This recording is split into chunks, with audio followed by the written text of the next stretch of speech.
just me and a DoorDash billionaire. What do they think about Dashers? Let's listen. This next panel discussion, as we're going to start off here, will really cleave to that as we look at the intersection of technology, policy, and business models that are really transforming how gig work is evolving. So I'll introduce that formally in a second. I do want to note for our attendees who are covering the workshop, unlocking curbside data is beginning in the South Lot momentarily, so please proceed to that structure. And then, yes, I introduce our panelists here for their next session here, which is formally titled, Delivering a New Era of Logistics, How Next-Gen Technology, Autonomy, and Gig Work Are Revolutionizing Last Mile Delivery. And so, yes, we're gonna see, we've got drones, we've got land drones in the form of Wing and Coco. And here to discuss it- Listen, real quick, transparency. I did not interview Stanley. I met Stanley, spoke to Stanley. This is a panel with some CEOs, and you'll see what are they doing with drones. Coco is a company that has a partnership with DoorDash. Stanley Tang, one of the co-founders, the billionaire that he is head of the DoorDash Lab, and that is basically, they're putting a lot of time and energy and money into robotics and DoorDash. And he's gonna talk about, if you listen long enough, he's gonna talk about how that is going to impact Dashers. What are they doing? Do they want to replace Dashers, or are they just trying to add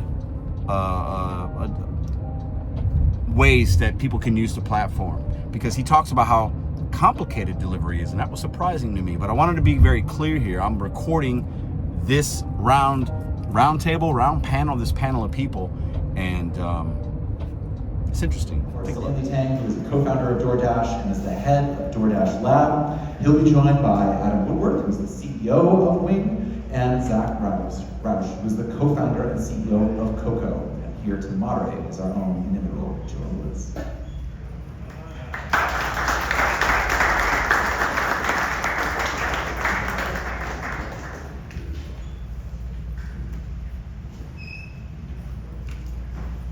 Let's do it on that. Everyone have a nice lunch break? So I'm super excited about this panel. I think just an amazing lineup of kind of leaders in this space, and it's almost intimidating to know where to start. So I think let's start with the heavens. And Adam, just give us a little background on Wing. So I'm Adam Woodward. I'm the CEO of Wing, and we are a drone delivery company. So we build those planes there. It's not a model, that's the actual plane. I think a lot of people think like, oh, this big giant thing flying around. But we've been doing this for a while now, and we've had a great partnership with the folks at DoorDash, bringing goods right from their merchants straight to people's homes, and doing it, in minutes. So I think the cool part about drones is you don't have to deal with traffic. You can fly in a straight line, and you can go like highway speeds straight to where people are and get them stuff quicker than they can get any other way. From the heavens to the earth, Zach, give us some Coco context. Yeah, so I'm the co-founder and CEO of Coco. We make these purpose-built electric autonomous vehicles to move food, groceries, any type of goods. Really focusing on very dense urban environments, so places where there's already too many cars on the road. It's hard to find parking, so kind of the most complex urban environments. We deploy these to offer emergency customers a really efficient way to get goods delivered to their customers. And so I think, Stanley, I'm hoping if anyone's here, they probably know what DoorDash is. But before we get into sort of the specifics of that, I think you have some news to share.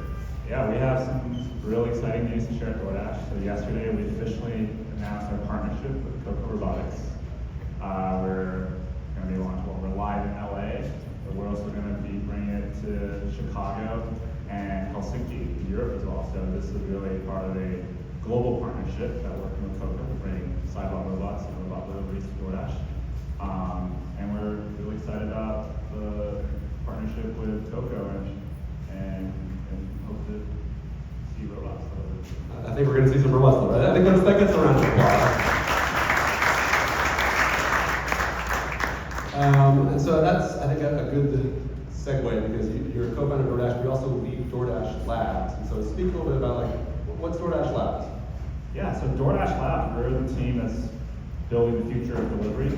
And we are incubating new ideas, incorporating new technologies, new modalities, onto DoorDash to figure out what's the most efficient way to deliver things for customers. And I think we're, for me, the question that's always been on my mind is, in a world of AI and autonomy, like if your goal is to deliver 2 chicken sandwiches around, why do you always need a suit-on vehicle? And so for us, it's really about exploring what are some of these new technologies, new modalities, and we're particularly excited about autonomy, drones, robotics, AI, and at DoorDash, we not only want to be ready for the world, for this world, but we want to be the ones leading the change to make this world happen. And that's obviously through a lot of the work we, through a lot of the partnership with Coco, and of course with Wing as well. So for us, the way we see DoorDash Labs is really becoming that platform for all things autonomy, and that's what we're really excited about. Yeah. So both these companies have obviously been delivering for a couple of years now. I'm curious, Adam, you guys are live in Australia, you're live in the markets in the US. It's like, what have you learned from actually moving things to the sky? I think Stanley brought up a great point of if the task is go deliver a couple of chicken sandwiches, sort of what is the right size vehicle to go do that, and what are the sort of interesting use cases that come out when you offer a new mode of delivery. We've been live with DoorDash for just about 2 years now in Australia, and just about 6-9 months or so in the US.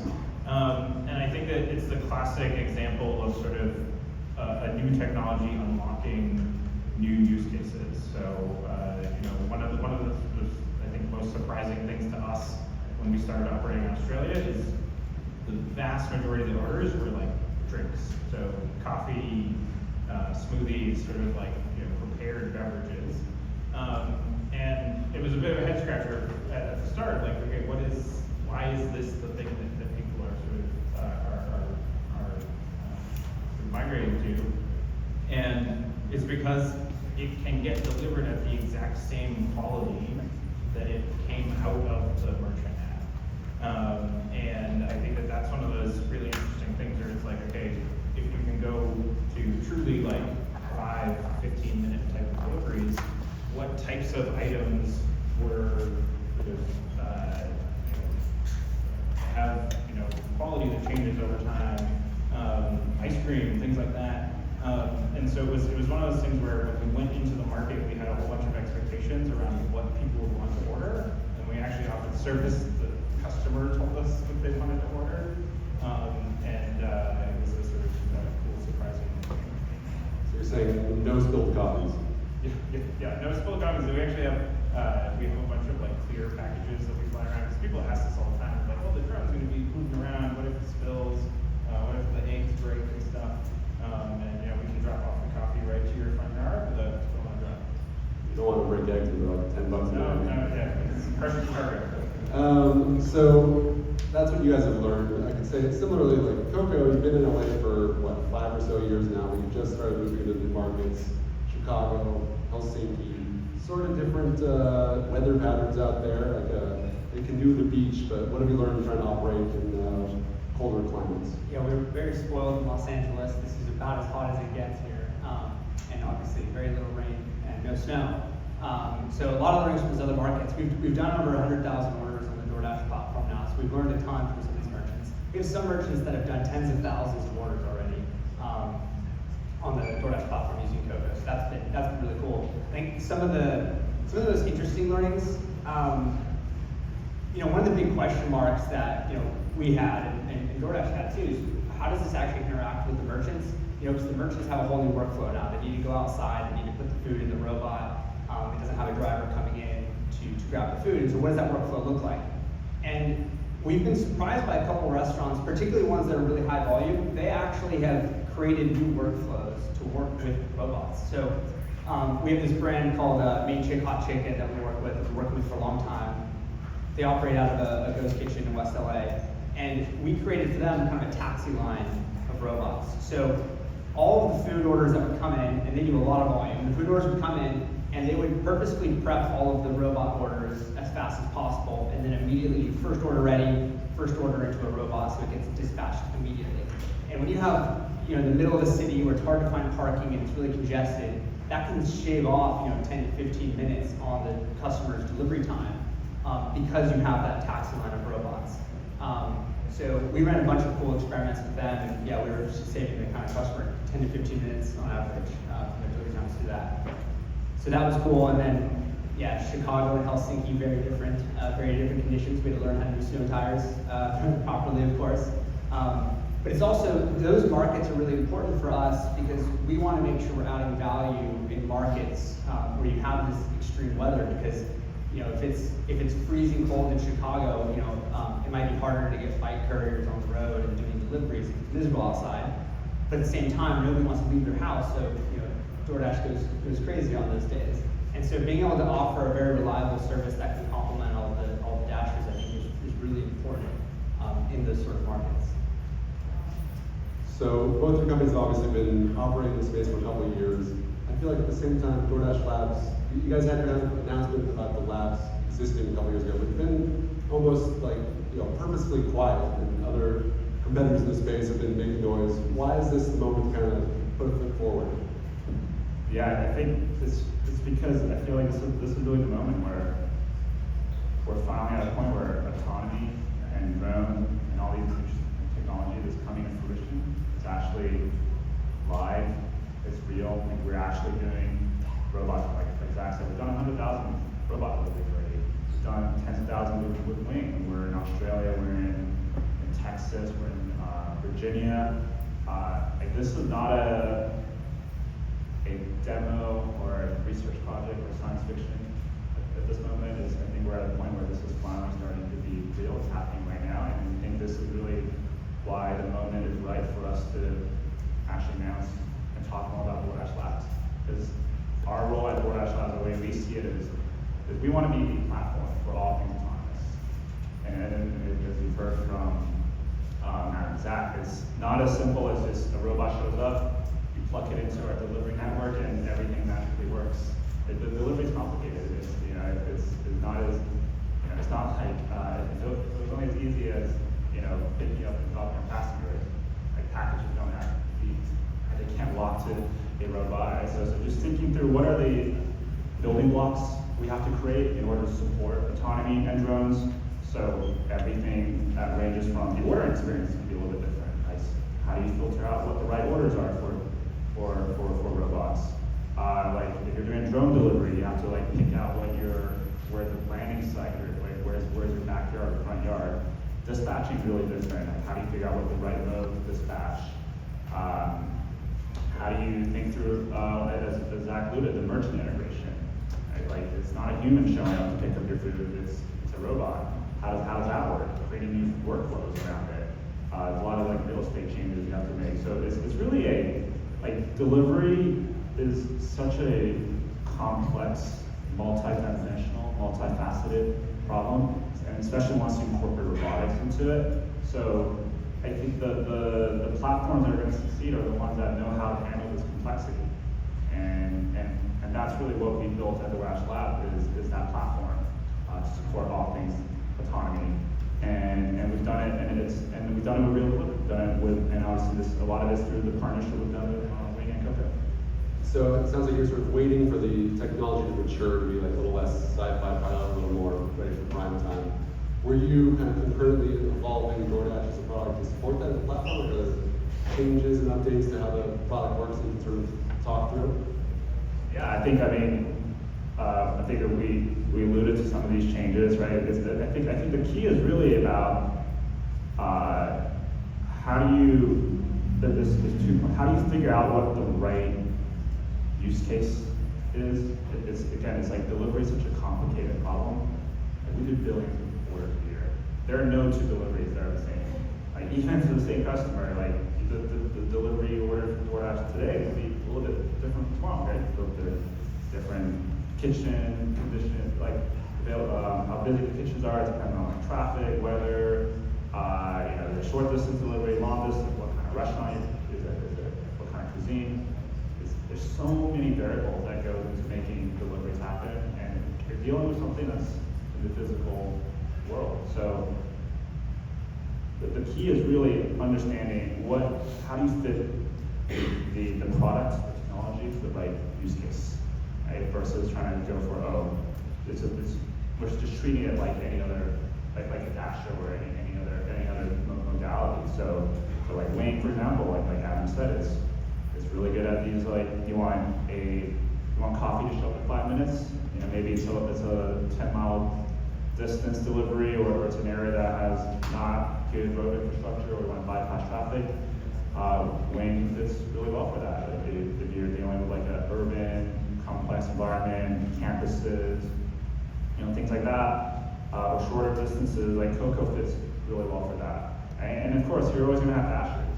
You know, if you're navigating like stairs or something, right?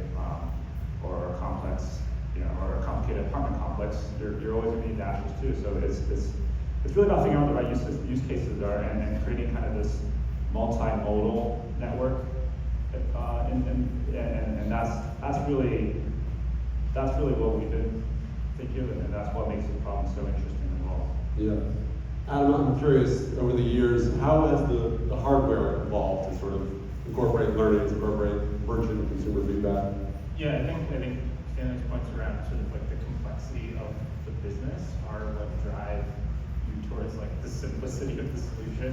Like you don't want complexity in all the other different pieces that are actually sort of already complicated operation. For us, it was that same sort of like finding the right use case, finding the right piece of the market. Like you go look out on the road, look at the ramp at an airport. Like there's a whole bunch of different airplanes because some are going across the ocean, some are going, you know, across the state. Some are, you know, some trucks are carrying, you know, loads of gravel. Some are carrying, you know, avocados. Like you can't, in the physical world, you cannot take a one-size-fits-all approach. And then if you're trying to build a successful business, you have to be focused on what is the right piece that you fit into, that you uniquely differentiate in that space. For us, it was sort of like going small on the package size because it was something that, you know, was both sort of underserved in the market, and also you have to get permission to fly these things. Right? Like aviation is fundamentally non-permissive, so like I can't just show up somewhere and be like, I want to fly planes. There's a whole bunch of government steps there, and if you start small, you know, you can bring that airplane into a conference room. You can show people what it looks like. It's made out of foam and little bits of carbon fiber. You can conceptualize that flying over your neighborhood. And if you can show that that works, and you can show that the autonomy works, and you can show that the business works, then you can start to entertain like, okay, well, what a slightly bigger one look like? What would one that goes a little bit farther look like? And so I think it's that ability to sort of dig into the problem, find the piece that sort of you fit into, and then be sort of like ruthless on the focus and trying to build to it. And that plane represents like that focus. I like that. You're sort of starting in the comfort zone and then sort of expanding as people learn about it. Zach, similar question. I mean, I think in a way the robots are almost unassuming looking, but you guys have sort of evolved the hardware over the years. What's changed? Yeah, I mean, I agree with everything Adam just mentioned. That the vehicle started initially, my co-founder and I built it in our living room and just put it out to a restaurant like the next day. So day one of Coco was a really bad robot that was carrying food driven by either me or Brad.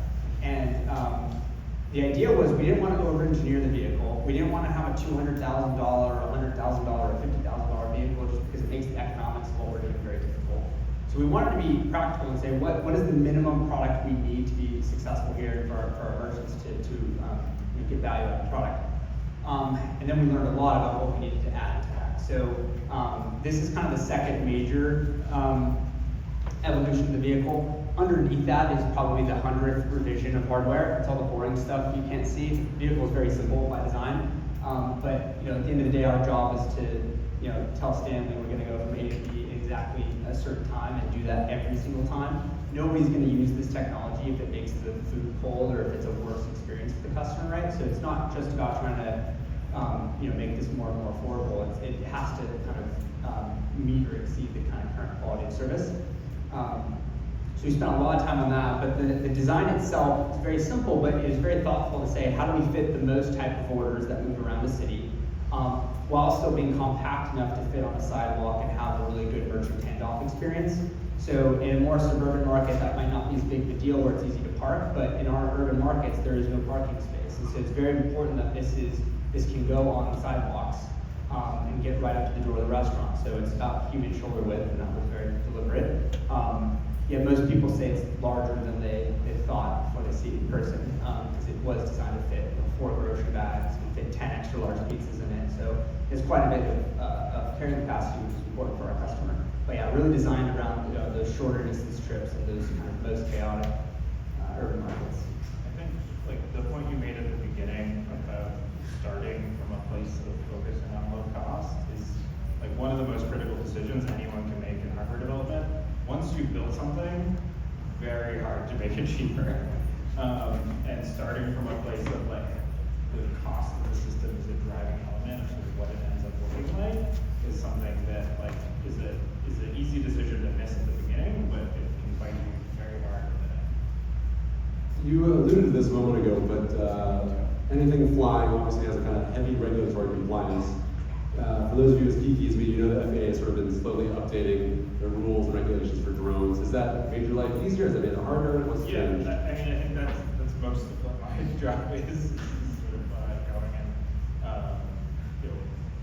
building out those frameworks and sort of advocating for what makes sense so that we can expand at the pace of our business. So I think like particularly as Stanley was saying, like this stuff is real now, right? Like this isn't like the Jetsons future and like we're all waiting on to robots to show up. These planes are flying around over neighborhoods all around the globe. And you can't, like, that can't be in fits and starts, right? Like, it can't be like, okay, we're gonna go do a pilot in Dallas and then we wait an indeterminate amount of time before the next piece. Like, you've gotten people excited about that. You've gotten a partner excited about that. You need to keep that momentum going. And so a lot of what a lot of the work that's been happening on sort of like the regulatory front is how do those rules become predictable and pragmatic, right? Like aviation is a world built around safety, and that's something that we don't want to compromise. At the same time, recognizing that a 10-pound foam airplane is a lot different than a $500,000 airliner. And how do the rules and regulations sort of right-size themselves for the platform in the same way that the platform right-sizes itself for the payload? I'm sure you sort of face sort of similar discussions on the difference between the ground robot and a car and a semi-truck. But for us, it's really about like, when we first started all of this, it wasn't even clear what the rules were that you needed to follow, right? It's like you're studying for tests, you don't know if it's like, you have to run the mile in gym or like take a biology test at the end of the day. The change over the last several years is like the rules have become clearer, and when you have a clear bar to build to, you can pass that test. Zach, very different regulatory environment than sidewalk bots, generally done at the city level. When you guys took these to Europe, did that change? Was it a little bit more government intervention? Well, we started in Helsinki, Finland, and I don't know if you've been to Helsinki, but the sidewalks there are perfect. They're perfect. The bike lanes are all on the sidewalks, and the sidewalks are huge. And pretty much immediately, we actually started working with the EU to help use the data that the vehicles collect to help improve it even further. So they've actually been really collaborative. You do deal with like very old rules, and to your point, you have rules that were clearly drafted with different purposes, and this is definitely not a car, but it's not necessarily a pedestrian. So how do you define all of that? And so we work with whatever the appropriate. So we don't have like a federal body that regulates this. And so when your partners kind of come up with regulatory questions, concerns, is that something that DoorDash is actively involved in, or is that sort of like hands off? That's your issue. How do you think about regulation? Yeah, I mean, safety is at the paramount of what we do. We work really closely with partners to make sure everything's vetted, everything's safe. I mean, we work with the community. If they need our help on any regulatory bodies we need to meet with, like we're their partner. And DoorDash is, you're talking about moving things around the physical world. So safety is absolutely critical. Like we're never gonna put something out there on the road or in the air that's not safe. It's on our platform. So I think like the way I think about it is like we're really here to be the partner for anybody that's working in robotics. Like we have the resources, we have the network, we have the marketplace. Like let us be your partner. If anyone that's working in autonomy and wants to roll out their products or solutions onto the DoorDash network, like we want to be your first call. And I think that's really the way we see our role in building this future. And likewise, like for the restaurants too, like if you're a restaurant that's trying to adopt these new technologies, that's trying to figure out how to navigate this rapidly changing environment, that wants to use drones, wants to use robots, and don't know where to start with, again, like DoorDash is the perfect partner for you as well. Like we can, so we can sort of be your single point of interface, right, for both the restaurants and the robotics partners as well, and as well as working with cities too. Right, we want to work with the cities and make sure what we put out there in the community is safe. I think it's interesting having both these solutions up here because in a way, at least in my mind, they sort of serve different markets in terms of like what that urban, suburban, exurban space looks like. You're going to be flying over lower density places.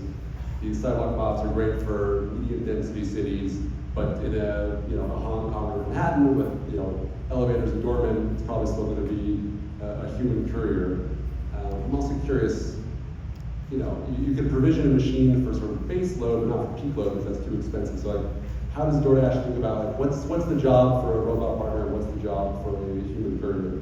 Yeah, exactly. And I think that's what I alluded to earlier when I meant by where the platforms are from autonomy. What I also mean by that is like, this is also going to be a multimodal future. And what I mean by that is, it's about picking the best delivery method for each order. There are going to be orders that are good for drones. There are going to be orders that are good for robots. There are going to be orders that are still good for dashers. We still need dashers. And the way I really see this is this is not a zero-sum game. And like autonomy is going to be complementary to our dasher fleets. Like if anything, I think with autonomy, you're going to actually see an increase in demand. Right? You're actually going to see we're going to actually require more dashers. We're going to need more drones. We're going to need more sidewalk robots, etc. So it's really about we see this as something that can grow the pie. I mean, it's just like how when ATM machines first came out, people thought, they're going to be less demand for bank tellers. It turns out there's more bank tellers than ever before. Likewise here, and I think that is really the future we're investing in DoorDash is building that multimodal network, and we think DoorDash is really the best position to help make that happen. Zach, Adam, is that sort of, you guys see each other, with 40 seconds left, like, give us, what's the future vision for it? Where are we going from here? Yeah, I think API for the physical, that's the way you think about it, is like we're the platform, we're creating the building blocks so that, any robotics company out there that wants to get their solutions out or get it distribute, you just work with DoorDash. It's a one-time integration, and all of a sudden you've unlocked millions of customers overnight, hundreds of thousands of restaurants that we already have a relationship with, we already know how to integrate, work with them. Like, that's really the power of the DoorDash autonomy platform, and likewise for the restaurants.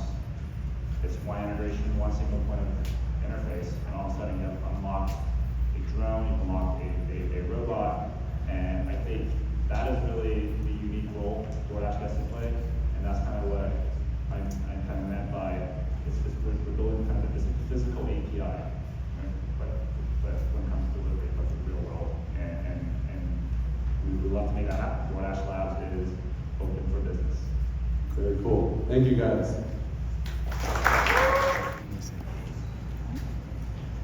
It's my man. 28,000 dashes. Let's go. Let's go get that money. Curb 2025. I want to introduce you to some people here. This is Dash and Sib. You guys know who that is. Some of y'all do. You don't know me. Sam Lee. Deej. Deej, there you go. We're at Curb 2024 or 2025, excuse me. And we just saw one of the co-founders of DoorDash talk, Stanley. And I'm putting this little in the video as kind of a little bit of an outro. So appreciate you guys for coming out. Hopefully you guys have a good time today. Oh, not a... Next will be Tony. We're getting close. So most of you won't make it to the end of this video, and you're probably not even gonna see this, but I'm gonna put it in there as a record. I know some of y'all might have been bored by that video. It's not really, listen, we're gig workers, we're drivers, we're delivery people, we're shoppers, but we're impacted by the decisions billionaires and other millionaires and companies and entities that are, we're impacted by the decisions that they're making and the plans that they're making. The more robots out there, the more autonomy, the less opportunities for us. Now, they did reference, they believe that this will grow opportunities for DoorDash and Dashers by giving more opportunities for the customer and making things more timely. Could be some truth there. More growth could mean more opportunity for us, okay? But we're 10, 15, maybe even 20 years away from it seriously impacting us. And by then, we're not doing this work. The people that are watching this video are not here maybe, or we're not doing it anymore. So I think the reason I want to put this in at the end is, while it's important to understand what's coming on and what's coming, we're not going to be the ones impacted. It's the next generation. And by then, they're going to be looking at the world so differently that they might have a job opportunity within the DoorDash Labs and what they're doing and the drones and this and that. So I think we have to pump the brakes on the worriness of what is coming with robotics and Waymos that I'm sitting in right now. I'm in a driverless car. I'm not driving this, nobody is in here, okay? But when it really becomes super impactful for consumers, we're out of this game.